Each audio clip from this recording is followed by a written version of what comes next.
Hoje a gente vai conversar sobre alguns alimentos que são muito importantes que vocês evitem no processo de emagrecimento. Na verdade, são alimentos que vocês devem evitar sempre se vocês buscam uma qualidade alimentar melhor. Perceba que eu estou falando evite, não estou falando tira, exclua, não pode, não é isso. É só não colocar na rotina. O que é não colocar na rotina? A gente tem que separar a nossa semana, o nosso mês em blocos de 7 dias, né? Que é uma semana. Então, se você está consumindo, por exemplo, algum desses alimentos que eu vou falar, mais do que 2 vezes na semana, significa que isso não está sendo uma exceção. Significa que isso está entrando com muita rotina dentro da sua alimentação e isso não vai colaborar nem para a sua saúde e nem para o processo de emagrecimento.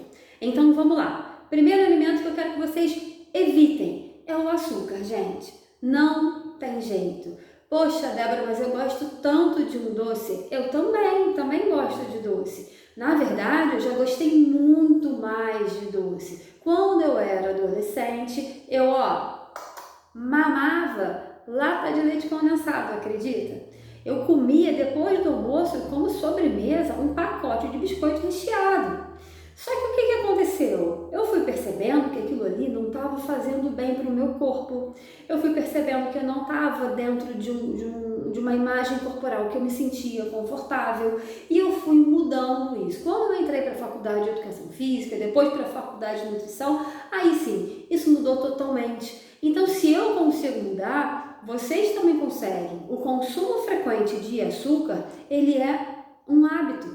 Eu continuo gostando de doce, mas hoje eu não sinto mais a falta que eu sentia antes. E quando eu consumo doce, mesmo que seja um doce tradicional, com açúcar, tudo isso, uma porção bem pequena já me satisfaz. E eu não preciso mais do doce todos os dias. Então, novamente, se eu consigo, vocês também conseguem. É evitar realmente colocar o açúcar diariamente, para o teu corpo entender que ele não precisa de açúcar diariamente.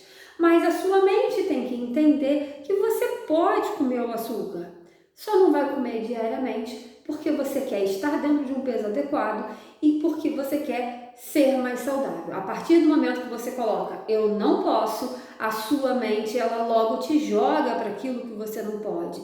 Então não manda essa mensagem, manda a mensagem de eu posso, mas no momento eu não quero, porque a minha saúde e o meu processo de emagrecimento são mais importantes do que esse doce.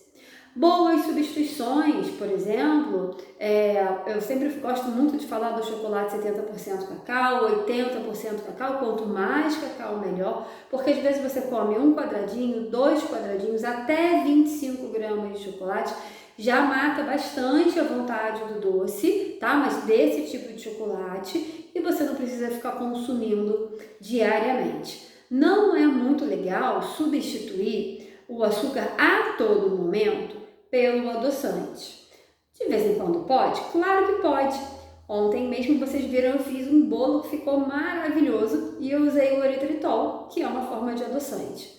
Então, em situações assim bem específicas, vocês podem usar, é claro que podem, mas é só evitar colocar também o adoçante todos os dias, ok? As frutas cozidas, elas também são uma boa estratégia para reduzir o doce. A uva passa, o damasco, porque essas frutas, ou a cozida, né, ou a fruta seca, elas ativam mais a frutose, que é um dos açúcares da fruta, e o sabor ele fica mais doce ainda, pode ser que te ajude, tá?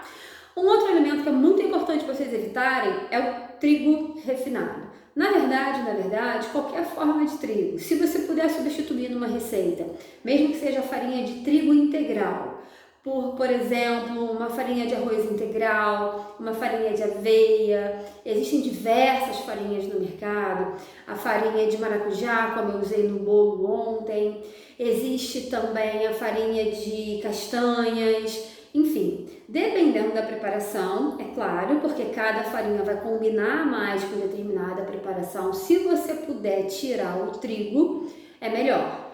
Principalmente o refinado. Farinha de trigo enriquecida com ferro e ácido fólico, que é a farinha branca, aquela farinha de mesa que a gente usa convencionalmente para fazer bolo, tudo isso. Vamos substituir essas farinhas, gente. Vamos colocar farinha saudável na nossa vida, tá? esse tipo de farinha branca, ela é uma das responsáveis pelo aumento da gordura abdominal, por exemplo. Então, o quanto você puder evitar, é melhor, tá bom? Se você conseguir, Débora, eu tô usando todos os outros tipos de farinha, eu não tô usando mais farinha refinada, eu posso tirar da minha vida, é um alimento que faz falta, zero de falta. Então, o corpo vai agradecer, vai falar obrigada, vai agradecer. Então, você pode realmente tirar se for mais conveniente para você, tá? A farinha de aveia é uma excelente substituição na maioria das preparações salgadas. Cuidado só quando você for fazer a substituição, porque tudo que tem mais fibra absorve mais líquido. Então, por exemplo, se você vai fazer uma panqueca de farinha com farinha de aveia, são ovos, a farinha, uma pitadinha de sal e leite. Possivelmente você vai precisar botar um pouquinho mais de leite, porque ela vai ficar mais grossa, que ela absorve mais o líquido, ok? Isso é a mesma coisa para bolo.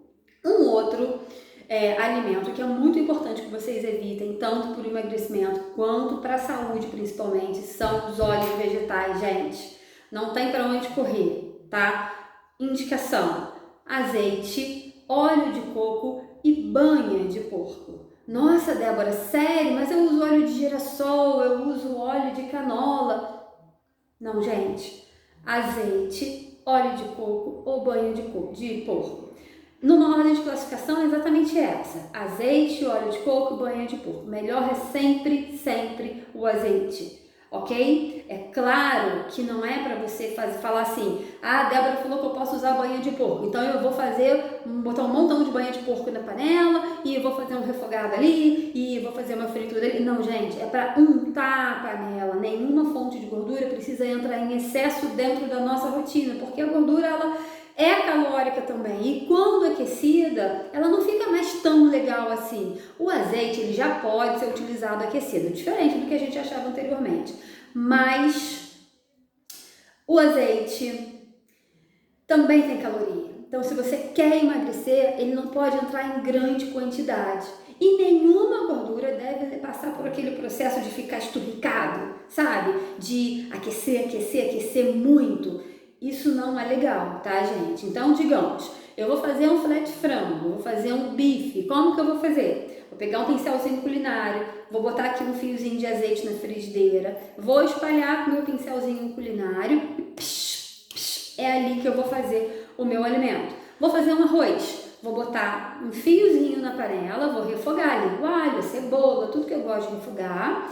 E eu vou colocar, não precisa fazer piscininha, não precisa fazer aquele fundo da panela cheio de gordura. Isso não tem necessidade nenhuma. Se você quiser acrescentar mais o azeite, que coloque ele cru por cima depois, que acrescente na sua salada, mas não precisa ser feito dessa forma ali no alimento, porque a gente perde um pouco ali a mão da quantidade de caloria que a gente está adicionando naquela refeição. Aí às vezes você quer emagrecer e não consegue um bom resultado por o que eu chamo de caloria invisível. Caloria invisível é essa que a gente acrescenta no alimento, no modo de preparo do alimento, mas que a gente não está vendo, tá bom? Então, lembrando, açúcar, qualquer tipo de açúcar, o trigo e os óleos vegetais, óleo de soja, tudo isso, tira, gente, tira, isso não é legal, tá bom? Espero que eu tenha contribuído para a alimentação de vocês mais uma vez. E é isso aí. Beijo, até o próximo.